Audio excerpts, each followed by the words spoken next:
Shalom adik-adik, bertemu kembali di Bina Iman Anak. Dan hari ini kita akan sama-sama belajar tentang Roh Kudus. Bagaimana Roh Kudus saat memenuhi hidup kita, dia bukan hanya menuntun dan menolong kita loh, tapi sanggup melakukan perkara yang besar buat hidup kita. Hal yang luar biasa. Kira-kira apa ya? Penasaran kan? Nah, kita mau lihat nih sama-sama di Khotbah Petrus di dalam ayatnya. Kita buka sama-sama yuk di Kisah Para Rasul 2 ayat yang ke-17. Kak Tata bantu baca ya. Kisah Para Rasul 2 ayat 17 akan terjadi pada hari-hari terakhir. Demikianlah firman Allah bahwa aku akan mencurahkan rohku ke atas semua manusia. Maka anak-anakmu, laki-laki dan perempuan akan bernubuat. Dan teruna-terunamu akan mendapat penglihatan-penglihatan. Dan orang-orangmu yang tua akan mendapat mimpi.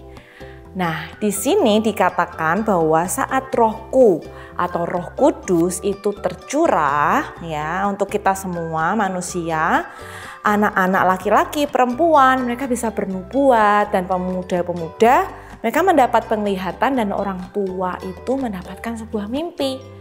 Maksudnya apa Kak Tata? Dari ayat ini kita mengetahui sesuatu hal yang luar biasa. Bahwa ternyata saat Roh Kudus ada dalam hidup kita dan memenuhi hidup kita, dia sanggup melakukan sebuah kuasa, menurunkan sebuah kuasa buat kita dan kemampuan-kemampuan. Salah satunya adalah kemampuan bagaimana kita mengerti hal-hal yang sulit. Mungkin ketika kita baca Alkitab, ketika kita mengerti tentang firman Tuhan, kok nggak tahu ya maksudnya apa.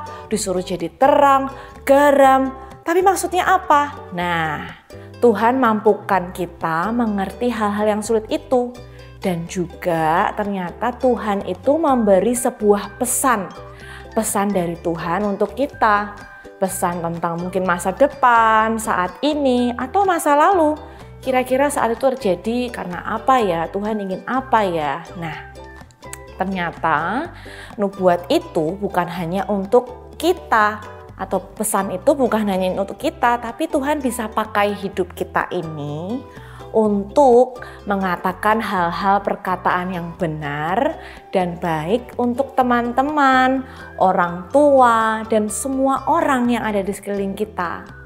Jadi ketika Roh Kudus memenuhi hidup kita ini, kita diberikan kemampuan untuk jadi berkat lewat pikiran kita, perkataan kita untuk orang lain. Contohnya seperti ini, misalnya ada teman kita nih yang sulit, waktu itu dia merasa kesulitan dalam belajar, dalam pelajarannya, dan ternyata mendapatkan nilai yang kurang.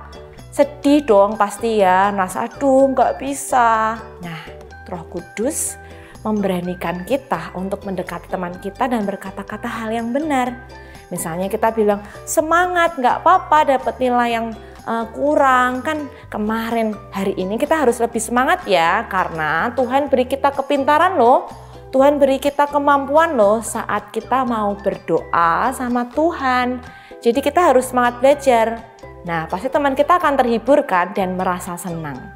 Jadi mari yuk kita sama-sama datang kepada Tuhan dan berdoa. Minta Tuhan Roh Kudus untuk memenuhi hidup kita. Jadi kita akan bisa dipakai Tuhan lewat perkataan, pikiran untuk jadi berkat buat orang lain dan teman-teman kita. Sekian Bina Iman kita hari ini. Terima kasih. Sampai ketemu lagi.